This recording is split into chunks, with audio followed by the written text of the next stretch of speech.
usando. Señor, bendícela. Y que todo lo que salga, Señor, de su boca sea palabra de ti, para que nosotras, Señor, nos sigamos preparando para glorificarte a ti, que eres el Rey de Reyes y Señor de Señores. En el nombre de Jesús, tu Hijo amado. Amén. Hermana Elizabeth.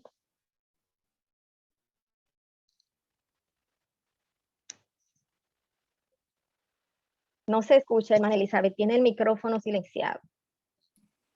Sí, voy a tener que dar review. Decía, estaba dando las buenas noches, hermanas queridas, muy contenta de estar nuevamente con ustedes, aprendiendo más acerca de cómo enseñar a otros, cómo exponer el mensaje, cómo predicar la palabra, ¿verdad? Que nos concierne a nosotras también. Así que me alegré mucho porque las hermanas están tomando notas. Recuerden, hermanas, que no podemos dejarle a la memoria lo que aprendemos porque se olvida.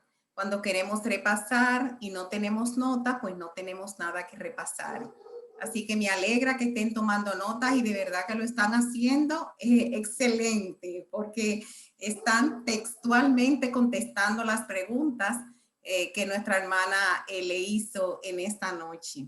Es muy interesante ver cómo estamos aprendiendo y vamos de ahora en adelante a poner en práctica, ¿verdad? Lo que hemos aprendido, que es el mensaje de Esdras. Esdras dice que escudriñaba la ley, que la enseñaba y que la practicaba. Y eso es lo que nos toca hacer a nosotros también. Continuamos esta noche entonces. Yo quería hacer unas preguntitas más, yo no sé si me lo permiten, ¿sí?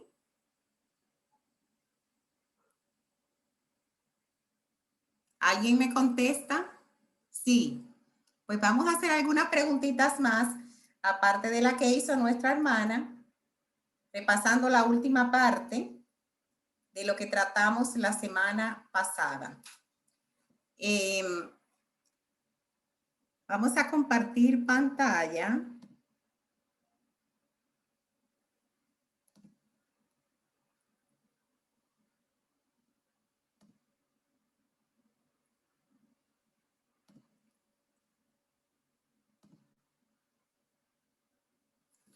Muy bien. Yo quiero enfocarme un poquito, hermanas, en lo que hablamos acerca de cuando se me dice que voy a dar un mensaje, cuando se me dice que me toca hablar, lo más difícil es pensar de qué voy a hablar. Entonces hablamos de de alguna manera surgen las ideas para tratar temas en la iglesia. Hermana, cuando vaya a contestar, ponga, desmuteese, ¿verdad? Y dígame alguna de esas cosas que nosotros dijimos, de las que nos podemos auxiliar, ideas que nos pueden llegar para nosotros tratar en la iglesia. Bueno, tú dijiste que podíamos observar si estaba pasando alguna situación en la iglesia, que podíamos preparar un tema. Pusiste de ejemplo una situación que de las mantillas con las jóvenes y que entonces tú preparaste un estudio, pero y dijiste una salvedad de que no podíamos subir al púlpito como a tirar puya por algún problema de algún hermano que nosotros sepamos que hay, sino que debemos de dejarnos utilizar por el Espíritu Santo. Así es, correctísimo, hermana. Entonces, mirando las necesidades de la iglesia, uno dice, aquí tenemos que tratar este tema, aquí están pasando cosas. Por ejemplo, una vez en que la iglesia estaban pasando situaciones de fornicación, ya habían varios casos en la iglesia, ya era un tema a tratar en la iglesia. Y yo no diría que solamente a nivel de damas, sino también a nivel general. Entonces, mirando las necesidades de la iglesia. Una más, hermana, una más. Otra hermana.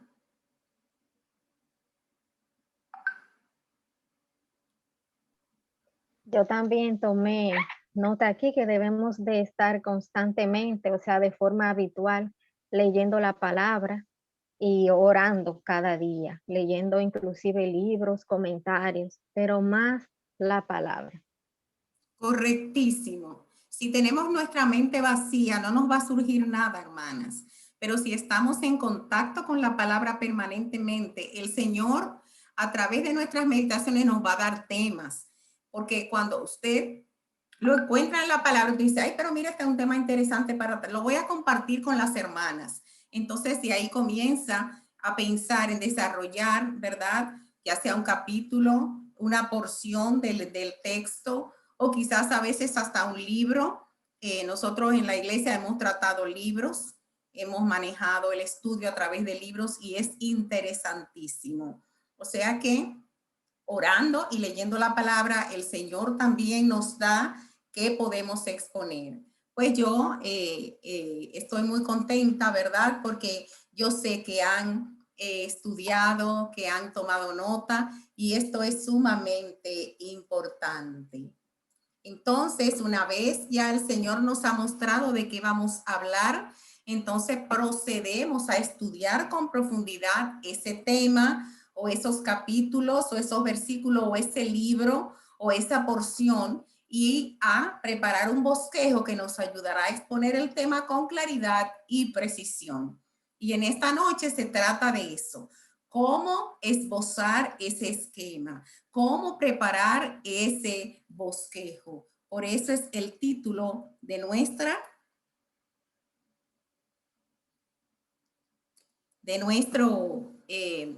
mensaje en esta noche. Hay algo que me está saliendo aquí, discúlpenme, hermana, déjenme ver si yo lo quito. Ok, ya, lo quité. Entonces, vámonos a la preparación del bosquejo.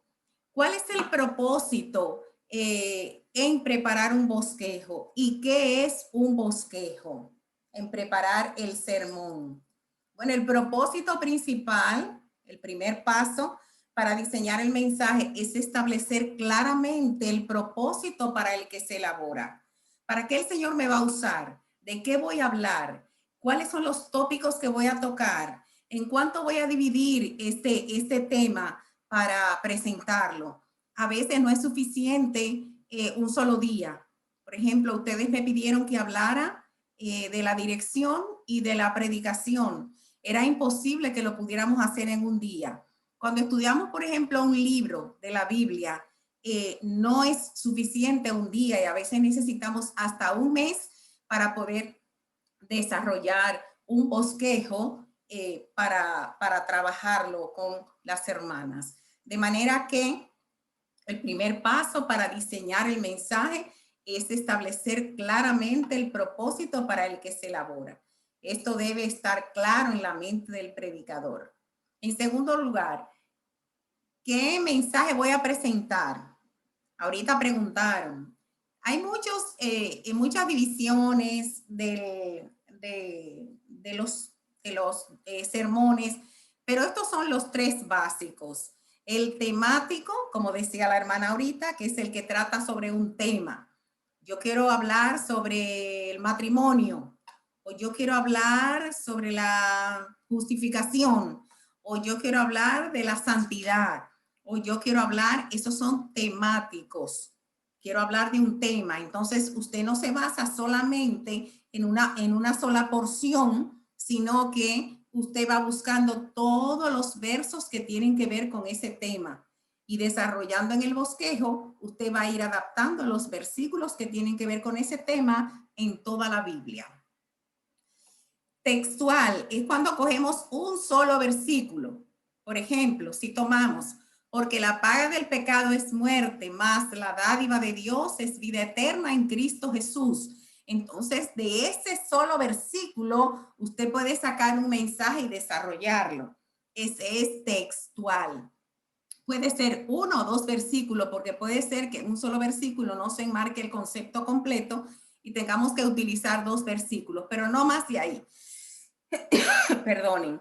Y el expositivo es el mensaje que dijimos que más se está utilizando hoy. Se coge una porción de más de 3, 4, 5, 6, 7, 10 versículos, 20 versículos, un hecho específico, una parábola del Señor puede ser, puede ser la segunda venida de Cristo a la luz de Primera de Tesalonicenses capítulo 4, etcétera. Pero ahí estamos tomando varios versículos, una porción más larga. Ese es el mensaje expositivo y es el que más recomendamos. Para ustedes es mucho más fácil. Entonces, procedemos entonces a preparar un bosquejo. ¿Qué es un bosquejo? Un bosquejo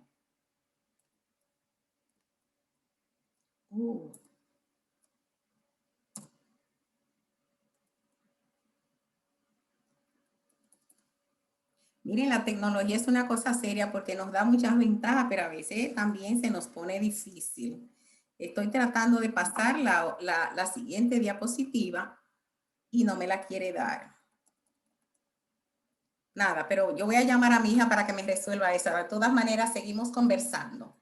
Es un esquema simple, sencillo, de un sermón o de un mensaje. Cuando hablamos de sermón o hablamos de mensaje, es la misma cosa. Es establecer la estructura y el hilo conductor para el desarrollo del mensaje. Un bosquejo bíblico contiene toda la estructura de una predicación o los puntos relevantes del mensaje. Ayuda al predicador a mantener un orden en su exposición y a no olvidar los puntos del mensaje.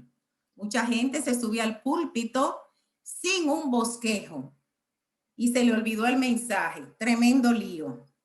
Entonces, el bosquejo nos ayuda a esbozar correctamente los puntos que vamos a tratar en el mensaje.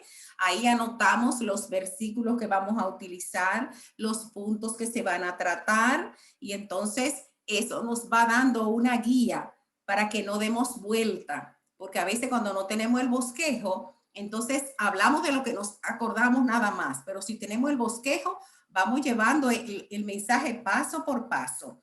Y el primer paso nos da lugar al segundo y el segundo al tercero. De manera que nuestra exposición sea clara, precisa y sencilla para que la gente lo pueda entender. Eso es muy importante cuando nos trazamos la estructura del mensaje. Ahora, espérense, hermanas, porque yo necesito pasar esta diapositiva. Yo no sé qué pasa. A ver. Puede dejar de... Ok, ya ahí se movió. Ya ahí pasó. Muy bien. Todos los sermones se dividen en 3 partes. Todos los mensajes se dividen en 3 partes. La primera parte es la introducción. La segunda es el cuerpo o el desarrollo general del mensaje. Y finalmente, la conclusión. Ahora, ¿en qué consiste la introducción? Como lo dice ahí, es lo que sirve para iniciar el discurso, introduciendo al oyente en el tema que se va a tratar y produciendo el interés para que se le preste atención. Una introducción que se da mal, ya usted sabe que ese mensaje nadie lo va a oír, porque a lo mejor no tiene ningún interés, porque usted no dijo lo que tenía que decir.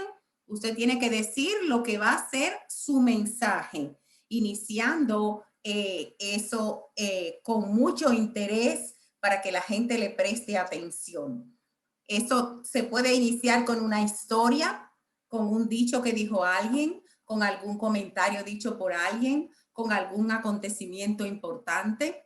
Yo recuerdo una vez que di un mensaje acerca de la ansiedad, la preocupación, basado en Juan capítulo 14, ¿verdad? 14:1, donde dice el Señor que no estemos ansiosos y que Él iba a preparar lugar para nosotros.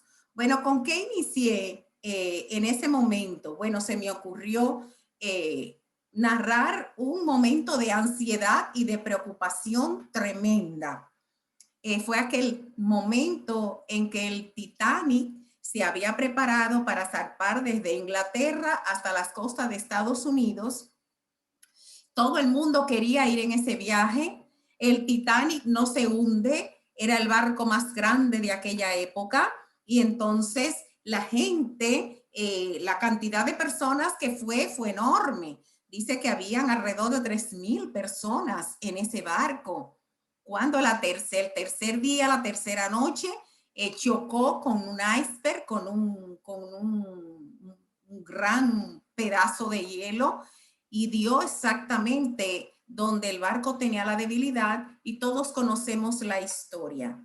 Pensando en lo que esa gente allí estaba sintiendo, donde no había barcos salvavidas suficientes, donde eran tantas personas, donde se les cerraron las puertas a muchos para que no pudieran subir a bordo arriba y poder abordar los barquitos.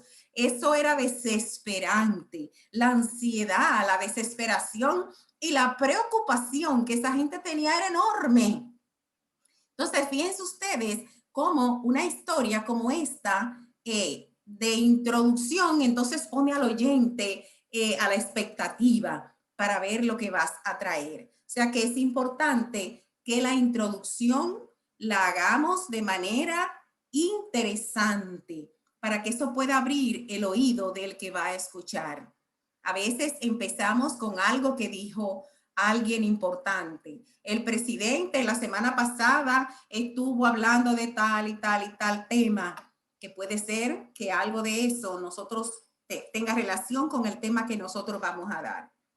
Escuchen bien, no es decir algo por decir algo. Lo que vayamos a decir tiene que tener relación con el tema que vamos a dar, porque estamos introduciendo el tema, haciéndolo interesante para que la gente abra bien los oídos y ponga atención al mensaje que traemos. Así que es muy importante la introducción, hermana. Cuando vaya a hacer su mensaje, no vaya directo. Entonces, hermana, yo esta noche voy a hablar de tal tema y entonces, mire, el punto número 1 es tal cosa, el punto número 2, porque no se hace interesante, no se lleva. Y recuérdense que en la retórica nosotros hemos dicho que nosotros tenemos que hacer el discurso interesante.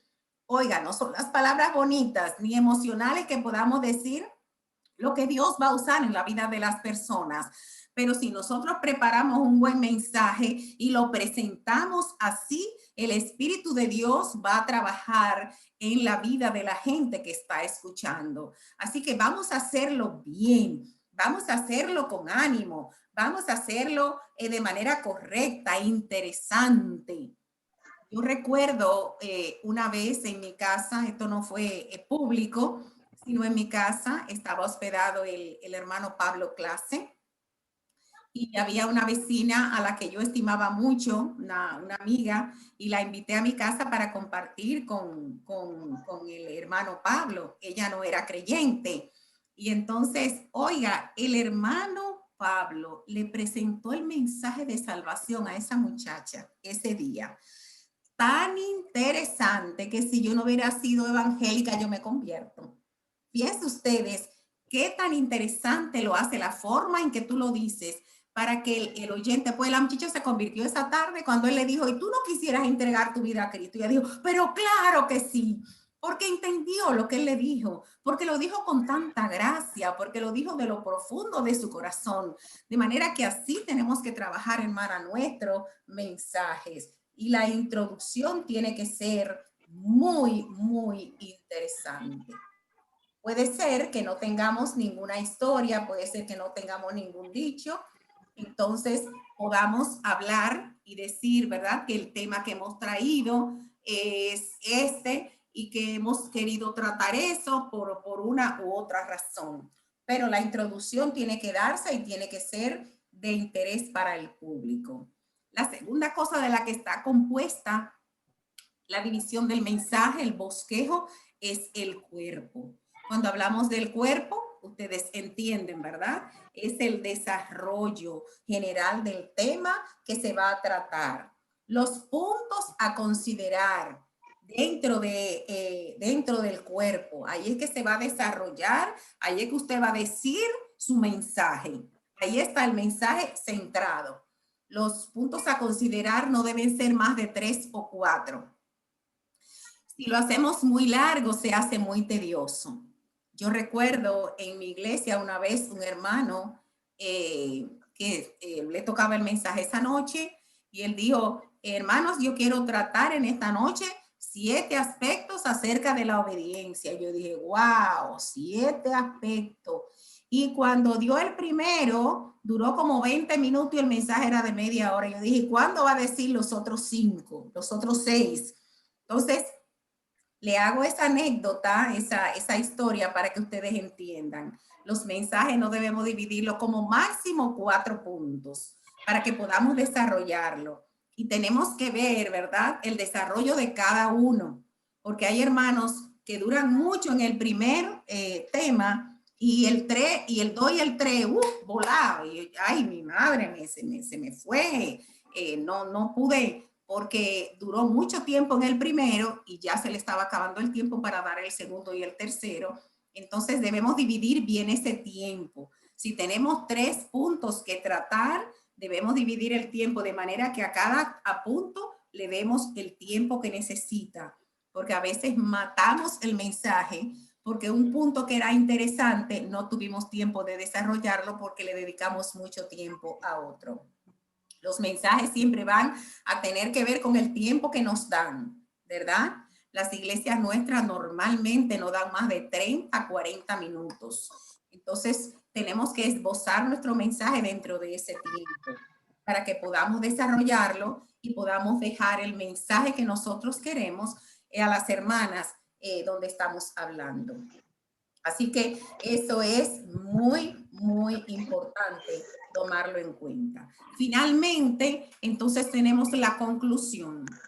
He oído algunas hermanas, yo sé que no tienen a veces mucha preparación, pero terminó el cuerpo del mensaje que iba a dar y dijo, bueno, hermana, ya se me acabó, ya eso era lo que yo iba a decir. Entonces, ya ustedes saben que el Señor les bendiga. No hay una conclusión. Entonces, cada mensaje tiene que tener una conclusión. La conclusión es el punto de culminación y resolución de la predicación. Y es importante que lo tratemos. De manera que la conclusión dice, finalmente resume lo que dijimos para que quede en la mente del oyente, pero también ahí está la exhortación, ahí está lo que queremos, la aplicación, lo que queremos, con lo que queremos finalmente que la gente se quede. Recuérdense que lo primero que se dice muchas veces se olvida y lo último que queda, lo que queda es lo último que dijimos. Por eso la conclusión tiene que ser precisa, concisa y tiene que ser exhortativa, ¿verdad? Llevando nuestra mente, la mente y el corazón del oyente a llevar a la práctica lo que ya se dijo en el cuerpo. En el cuerpo también nosotros podemos trabajar con ilustraciones. Un ejemplo de ilustraciones era el hermano Mr. Rassi. A mí me encantaba, yo no sé cuántas de ustedes, jóvenes, porque yo sé que las que son de mi edad lo conocieron, pero cuántas de ustedes conocieron al señor Rassi. Me fascinaba oír los mensajes del señor Rassi. Y él hacía tantas historias y anécdotas dentro de su mensaje para poder aplicar o hacer entender lo que él estaba diciendo. Y él tenía una sincronización increíble, ¿eh? O sea, no digamos una historia o digamos una anécdota o digamos una parábola o digamos algo simplemente porque hay que decir algo, no. Tiene que estar en relación con el tema que estamos tratando. Porque cuando hacemos eso, hermana, lo que hacemos es aclarar los puntos. Es esto interesante. En una ocasión, un hermano estaba hablando acerca de la justificación. Y en esos días habían sentenciado a un joven por haber matado a otro. Y entonces la mamá del muchacho muerto, cuando lo sentenciaron, ella le dijo, yo te perdono. Entonces, él hablaba acerca del perdón y la justificación. Dice, ella le dijo, yo te perdono, pero no le dijo al juez, quítele la sentencia, ¿no? Que vaya a cumplir su sentencia a la cárcel. Ahora, decía él, la justificación es algo parecido.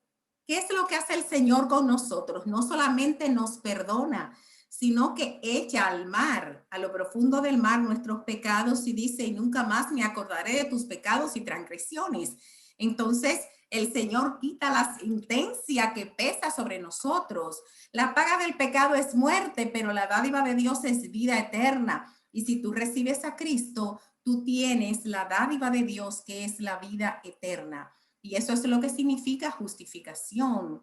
Es que el Señor me ve como si yo nunca hubiese pecado. No solamente me perdona, sino que después que me perdona, más nunca se acuerda y se hace de cuenta que nunca pequé, que nunca cometí pecado y la sentencia no cae sobre mí. Y fue interesante, yo dije, pero mira qué interesante, es verdad. La mamá del joven le dijo, yo te perdono y ya yo no te guardo rencor, yo no te voy a guardar odio en mi corazón hacia ti, pero cumple tu sentencia, la sentencia no te la puedo quitar. Entonces, una cosa es perdón y otra es justificación. Piensen ustedes cómo detalles como eso ayudan a ilustrar. Es importante, hermanas, también que cuando utilizamos algunos términos que son bíblicos, lo expliquemos. ¿Como cuáles? Por ejemplo, como la propiciación. Dice que Cristo es la propiciación por nuestros pecados. Si hay alguien ahí inconverso o hay un nuevo creyente, no sabe lo que significa eso.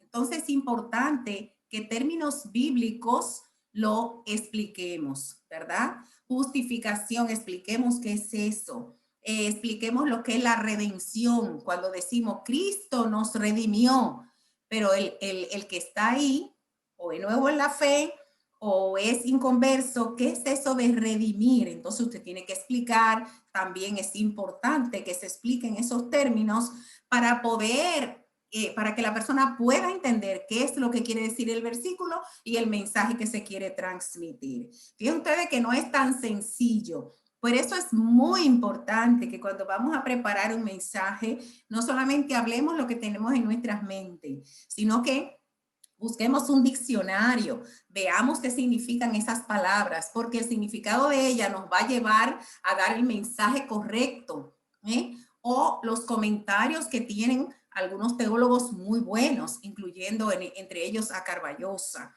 Entonces, los comentarios son buenos, nos ayudan también a aclarar algunos versículos que parecen un poquito difíciles, pero cuando vemos cómo ellos lo desarrollan, que el Señor le ha dado esa capacidad, oye, vamos a tomar de eso. Por eso yo recomendaba, ¿verdad? Que leamos, que busquemos diccionario, que veamos comentarios bíblicos, que trabajemos con teología, de manera que podamos tener los datos exactos que necesitamos para transmitir el mensaje que queremos transmitir.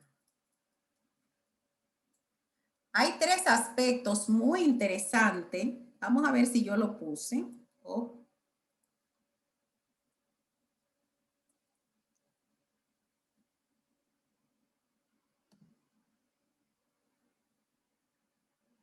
Bueno, preparando el bosquejo, escoger el pasaje bíblico del que vamos a hablar. Dice, al escoger el pasaje, tenga en mente las necesidades espirituales y temporales de la congregación, dificultades, tensiones, ocasiones, ya lo habíamos dicho, ¿verdad? Mirando las necesidades de la congregación y entonces con ese pasaje bíblico, pues aplicando. Estudiar el asunto, investigar ese pasaje para no aplicarlo fuera del contexto, porque un texto fuera de contexto es un pretexto para decir lo que nosotros queremos decir. Y recuérdense que cuando nos paramos frente al púlpito, vamos a hablar la palabra de Dios. No es lo que yo quiero que diga, no es lo que yo creo que dice, es lo que ella dice, lo que tenemos que enseñar. Le voy a dar dos ejemplos nada más de lo que pasa cuando nosotros somos lo que interpretamos a nuestra forma y como nosotros queremos.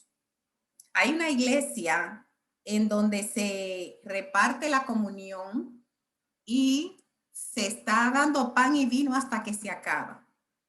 ¿Por qué?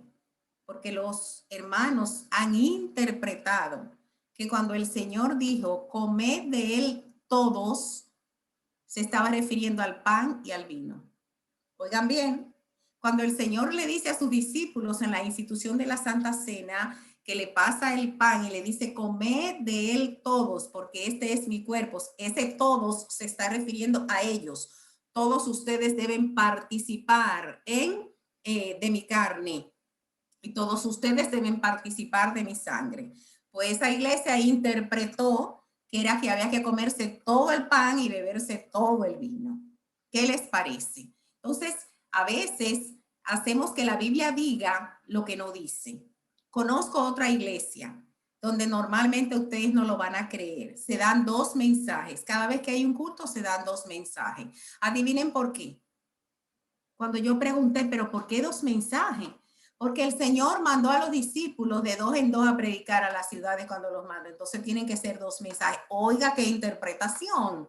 Entonces, hay hermanos que han estudiado, hay hermanos buenos en la doctrina. Vamos a nutrirnos de esos hermanos para que no estemos cogiendo los pasajes agarrados por los moños, como decía alguien. No se puede sacar un pasaje fuera de su contexto.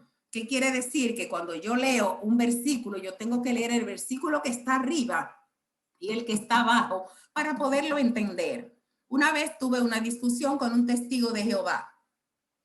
Y él me decía, ustedes son los más dignos de conmiseración de todos los hombres. Miren, eso lo dice la palabra, porque hablábamos en ese momento de la resurrección y de que nosotros resucitaríamos. Ellos no creen en eso.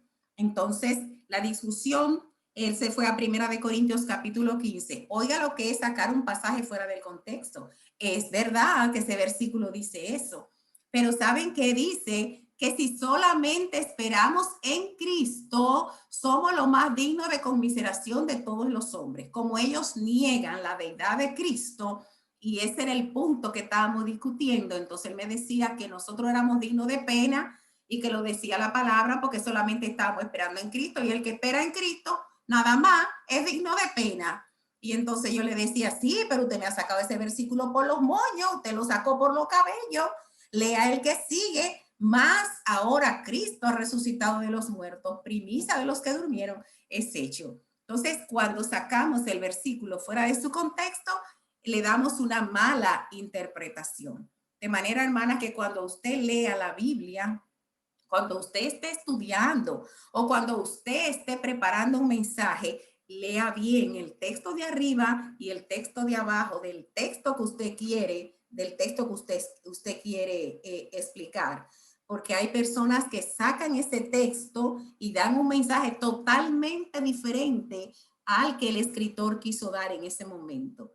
A veces no es suficiente el texto de arriba y el de abajo. A veces hay que leer el capítulo entero para ver de qué está hablando, a qué que se está refiriendo. Por eso muchos dicen también que la salvación se pierde, porque sacan unos versículos donde no se está hablando de salvación para llevarlo a perder la salvación. Entonces, tenemos que tener eso bien claro, porque si no, nosotros confundimos al auditorio y llevamos un mensaje que no es correcto. Hay confusión. Entonces, hay 3 cosas, pero yo no sé por qué se me terminó. Hay 3 cosas, voy a continuar, hermanas. Hay 3 cosas que es bueno que nosotros tomemos del predicador por excelencia. ¿Quién fue el predicador por excelencia? ¿Quién fue? Alguien que quite su micrófono y me lo diga.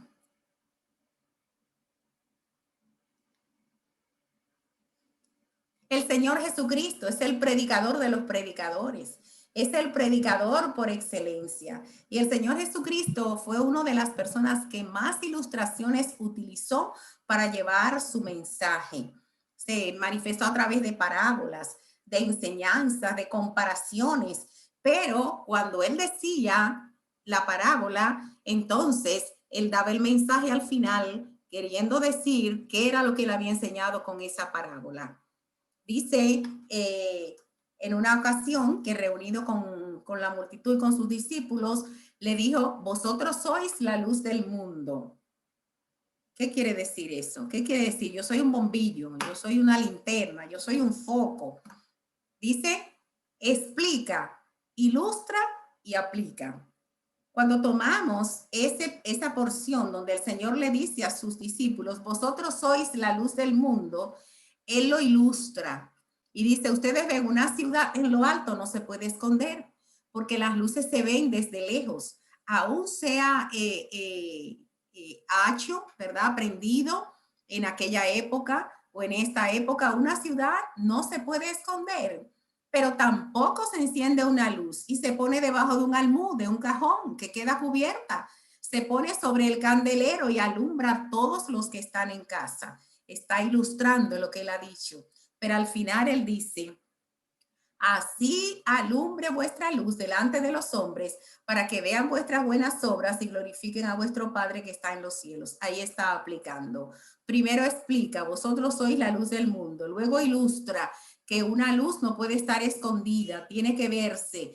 Y de la misma manera aplica diciendo, de esa manera alumbre vuestra luz delante de los hombres. De manera que podemos utilizar todo este tipo de cosas dentro del cuerpo y a la explicación de nuestro mensaje. El sermón cristiano. Dice, ojo, puse un ojo yo aquí. Si no encontramos ilustraciones adecuadas para reforzar el mensaje, es mejor predicar sin ilustraciones que utilizar ilustraciones que no respalden el punto en cuestión. Lo digo porque he oído mucha gente dando en su mensaje una ilustración o una historia o algo y no tiene nada que ver, o sea, no trae ningún mensaje con relación al mensaje que está dando. Tiene que tener relación con lo que estamos tratando para apoyar o para aclarar lo que estamos diciendo en nuestro mensaje. El tercer punto que encontramos en la división del mensaje es la conclusión. Ahorita decía, no podemos terminar el mensaje diciendo, bueno, hermana, hasta aquí era el mensaje, bueno, que el Señor le bendiga. No. Ese es el punto de culminación del mensaje. El sermón tiene que ir orientado hacia una meta. Cuando usted preparó ese mensaje, usted decía, yo quiero enfocar este y este punto. Y al final, usted tiene que reforzar eso. ¿Qué es lo que usted quiere que quede en la mente del oyente? El sermón cristiano no es un discurso para entretener a la gente, ni para decir palabras bonitas ni emotivas, sino un desafío al que debe responderse. El discurso bíblico no se pronuncia solo para que el oyente conozca más de la palabra de Dios. A veces hay hermanos que solamente dan mensaje para conocimiento. No, el mensaje de Dios tiene que ser para conocimiento de su palabra, pero también para que vivamos conforme a sus demandas. Y esto se hace en la conclusión. La conclusión, hermanas, debe ser breve y precisa, dejando claro en la mente del oyente el punto principal del mensaje y motivando al mismo a poner en práctica lo que ha escuchado. Oiga, la conclusión es la conclusión, no predique nuevamente. Hay personas que cuando llegan a la conclusión vuelven al mensaje otra vez. No, conclusión es resumiendo los puntos que trató y la exhortación al final para que el Señor nos ayude a poner en práctica lo que aprendimos. Es como si estuviéramos aterrizando un avión y cuando ya vamos a tocar tierra, volvemos y subimos otra vez. Eso no lo podemos hacer en el mensaje. Cuando estamos en la conclusión, ya la conclusión es precisa, es breve. Usted simplemente aterriza el avión. Ahora, hermanas, ¿cuál es el orden para bosquejar el mensaje? Usted se sienta y dice, bueno, lo primero que va es la introducción. Déjame ver, ¿qué voy a hacer en la introducción? No, cuando nos sentamos, lo primero que hacemos es el cuerpo del mensaje. O sea, ¿de qué yo voy a hablar? Y voy desarrollando, yo quiero tratar este aspecto y este aspecto. Entonces, yo voy desarrollando. Entonces, en el primer aspecto, yo quiero tocar este punto y este punto. En el segundo aspecto, yo quiero tocar este punto y este punto. Y en el tercer aspecto, voy a tocar este punto. De manera que nosotros trabajamos con el cuerpo, con el desarrollo del mensaje. Una vez hemos terminado con el desarrollo del mensaje, entonces nos vamos a la conclusión, porque la conclusión sale del cuerpo del mensaje, ¿verdad? Y lo último que hacemos es la introducción. Qué raro, pero así es. Lo último que hacemos es la introducción. Las jóvenes que han estudiado, las hermanas que han estudiado en la universidad o en la escuela secundaria, saben que cuando nos ponían trabajos, ¿qué era lo primero que hacíamos? El trabajo.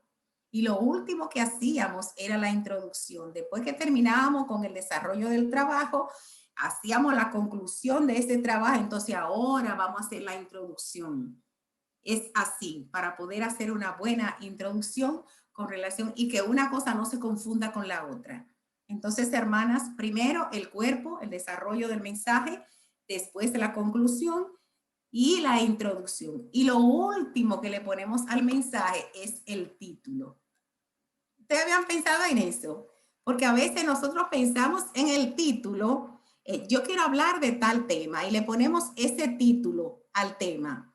Pero después cuando vamos desarrollando nos damos cuenta que no es eso, porque el Señor nos va guiando. Cuando nosotros vamos desarrollando el tema, usted se va a dar cuenta que el Señor la va a ir guiando. Y usted va a ir mirando cosas en esos versículos que antes no había visto. ¿Y qué enseñanza tenemos aquí? Ah, pero mira, aquí yo puedo tratar este punto y este punto. De manera que en la introducción, entonces ya nosotros damos, ya después que tenemos todo el trabajo hecho, entonces damos un breve discurso introduciendo al oyente de lo que vamos a tratar a continuación.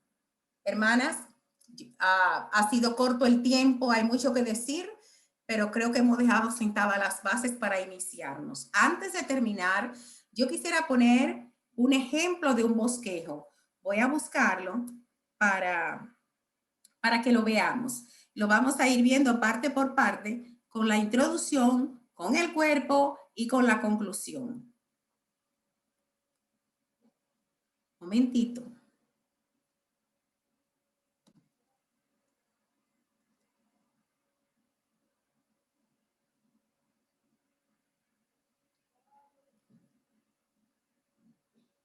¿Se ve? Ahí se ve. Porque lo que hice fue poner el Word para que lo vayamos mirando. ¿Lo ven todas, hermanas? No, tiene que dejar de compartir y volver a compartir. Ah, ok, perfecto.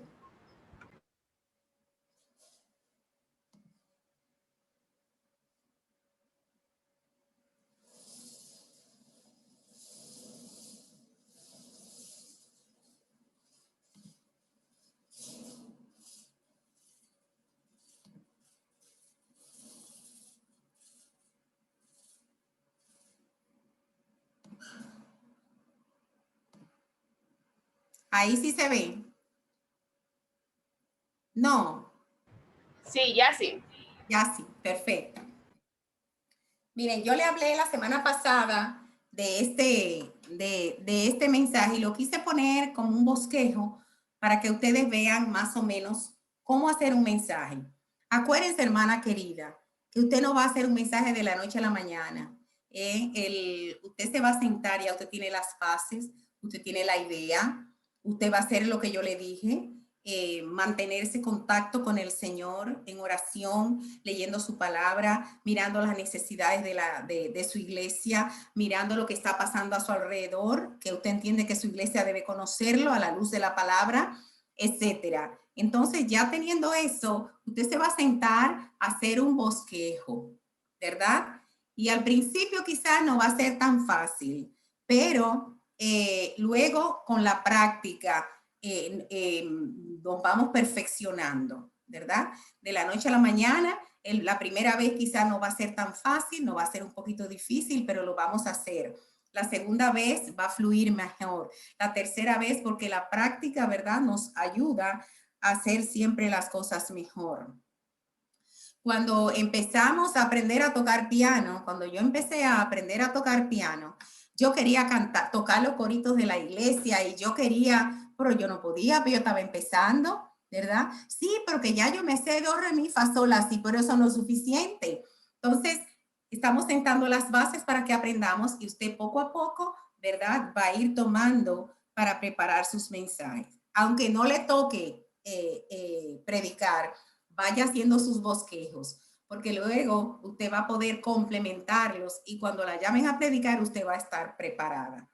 Entonces, este mensaje lo dimos hace un tiempo y lo basamos en Éxodo capítulo 34. Acuérdense que es importante tener en qué estamos basando nuestro mensaje. Éxodo capítulo 34, del 1 al 9. ¿Qué tipo de sermón es este?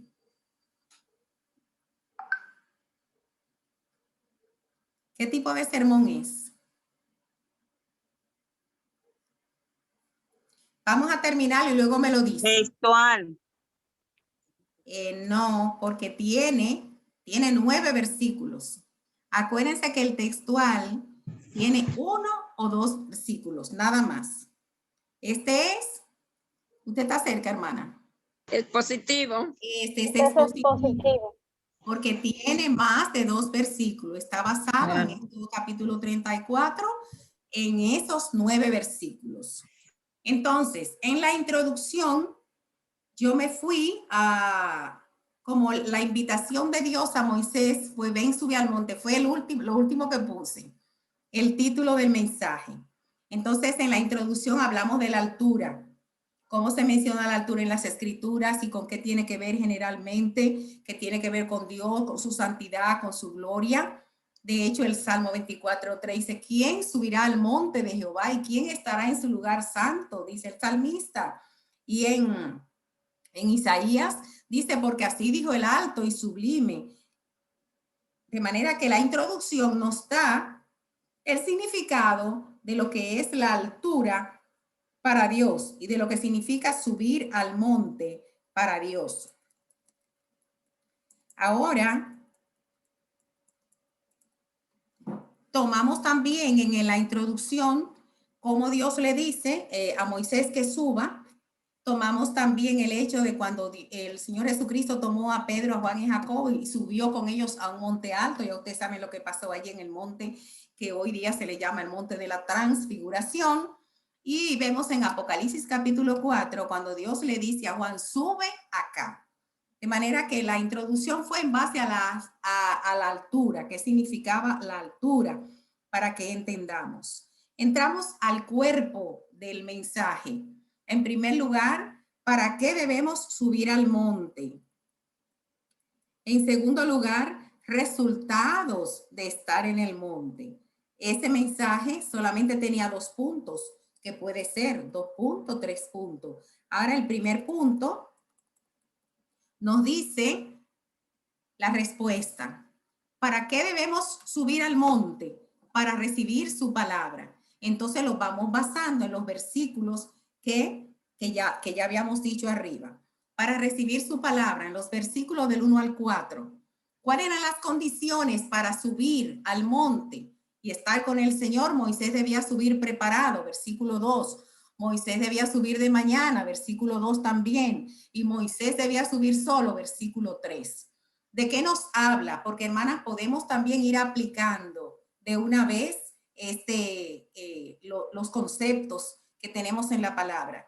¿De qué nos habla? De subir preparado al monte de Dios, a la presencia del Señor, un corazón dispuesto, un corazón preparado. Moisés debía subir de mañana, quiere decir temprano, a tiempo, no hacer esperar al Señor como algunos que lleguen a la comunión a tomarse el pan y el vino porque llegan a la hora en que lo están repartiendo. Yo no sé de quién estoy hablando, pero eso pasa en muchas iglesias. No respetamos los cultos, no respetamos al Señor porque es una falta de respeto. Y Moisés debía subir solo, significa que nuestra comunión con el Señor es personal, individual. Fueron ideas que el Señor me fue dando según yo fui leyendo y qué interesante fue este mensaje para mí primero y después lo quise compartir con las hermanas.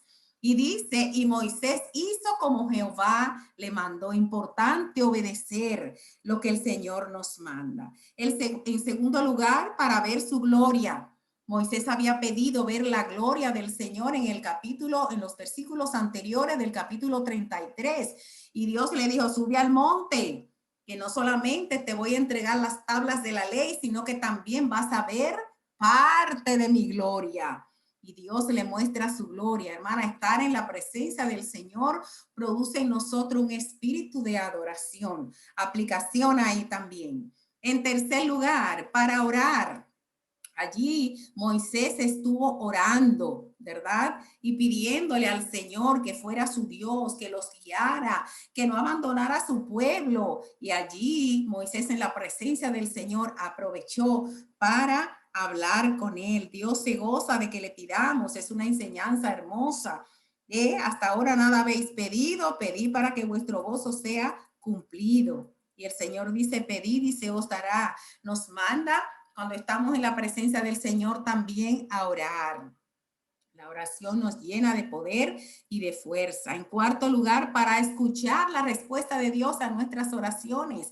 Y en el versículo 10, cuando Moisés terminó de orar, dice, y él contestó, ese él es Dios. De manera que nosotros estamos en la presencia del Señor para, primero, recibir su palabra, para escuchar su voz. Después, para ver su gloria. En tercer lugar, para orar. Y en cuarto lugar, para escuchar la respuesta que Dios tiene para nosotros. Eso es maravilloso. Entonces, ¿para qué debemos subir a la presencia del Señor? ¿Para qué debemos subir al monte? Para eso. Y el segundo punto que tratamos ahí, que forma parte del cuerpo también, ¿cuáles fueron los resultados de estar en el monte con Dios? Dice, en primer lugar, que no desearemos otra cosa que estar en su presencia. A mí me pareció extraño que Moisés durara con Jehová 40 días y 40 noches. Y yo creo que si lo hubieran dejado, allí se hubiera quedado. Porque estar en la presencia del Señor es una cosa gloriosa. Es tremendo, hermanas. Así que cuando estamos en su presencia y termina ese momento de devoción, ay, quisiéramos decir como los discípulos, ¿verdad? En el monte de la transfiguración. Quedémonos aquí, hagamos 3 pabellones. ¿No le ha pasado a usted a veces que ha ido al culto, a la iglesia y usted no se quiere ir? Porque eso fue tan bueno que usted no se quiere ir. Vamos a hacer 3 pabellones y vamos a quedarnos aquí. Porque estar en la presencia del Señor produce un gozo y una satisfacción tremenda. El segundo resultado que vamos a tener es que vamos a irradiar la luz de Cristo. Dice que cuando Moisés descendía del monte, versículos 29 y 30, su rostro resplandecía. Y eso va a pasar con nosotros, hermanas, cuando salga de la presencia del Señor, ya sea en su devocional personal, en su devocional de familia, en el culto de la iglesia. Usted va a irradiar la luz de Cristo. Su rostro va a resplandecer. ¿No le han dicho por ahí algunas veces, usted es evangélica, pero usted no anda con la Biblia debajo del brazo? Sí, ¿usted cómo lo sabe? Por su cara me lo dice. Hermanas, tenemos que irradiar la luz de Cristo y eso solamente lo podemos hacer cuando estamos en su presencia. Si nos ausentamos de la presencia del Señor, vamos a perder esa bendición. Entonces, finalmente, concluimos con una oración, pidiéndole al Señor que nos ayude a estar más tiempo en su presencia para recibir su palabra. Fíjense esto que es un resumen realmente de lo que dijimos arriba. Para recibir su palabra, para contemplar su gloria y adorarle, para hablar con él por medio de la oración y para escuchar su respuesta. Y pedimos al Señor que al descender del monte, mi rostro resplandezca como el de Moisés y todos puedan ver que yo he estado en tu presencia y que mi luz resplandezca y se extienda para que otros puedan conocer a Jesús. Ahí termina el mensaje. Fíjense ustedes, de unos versículos, pues podemos sacar mucha enseñanza. Quise presentarle este bosquejo porque le puede dar luz y les puede ayudar para ustedes preparar cualquier otra porción. Pudieran, por ejemplo, ustedes coger la parábola de las 10 vírgenes y desarrollar eso como un mensaje. Pudieran coger la parábola del sembrador y desarrollarlo como un mensaje. Pudieran cualquier otra porción que vaya a ayudar, ¿verdad? Y les va a crear ideas para poder enseñar a la iglesia. Porque lo importante es en el mensaje ver qué pasó en ese momento, por qué el Señor hizo eso, para qué el Señor hizo eso y luego aplicarlo entonces a nosotros, que es el mensaje que queda para nosotros. No ha habido mucho tiempo, hermanas, pero yo espero por lo menos este bosquejo que le hayan tomado una foto, ¿verdad? Para que tengan una idea de lo que es un bosquejo. Introducción, cuerpo y conclusión. Y luego después de tener eso, entonces tendremos el título del tema que vamos a desarrollar. Que el Señor les bendiga muchísimo. No ha sido mucho tiempo el de poder compartir con ustedes estas enseñanzas porque hay mucho que decir, Hay mucho que enseñar, pero yo sé que ustedes van a seguir investigando. Búsquense libros de homilética. Ahí está el folleto de Pérez Millo, que es muy bueno, el que vimos en el curso, el curso que hicimos, los templos biblicanos, que fue un diplomado. Hay otros libros de homilética también que nos enseñan cómo preparar mensajes, los diferentes tipos de mensajes. Vamos a ayudarnos, pero yo quise sacar lo más sencillo posible, hermanas, para que ustedes vayan aprendiendo. En la medida en que van aprendiendo y se van desarrollando, pueden ir buscando otras opciones. Espero que haya sido de edificación y que el Señor nos haya bendecido en este tiempo compartiendo estas enseñanzas con ustedes. Amén.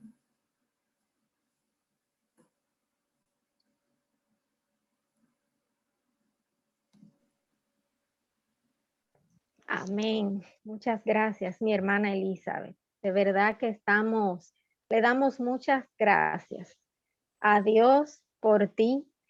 Y le oramos al Señor, que el Señor te siga preparando, que el Señor te siga usando para su gloria.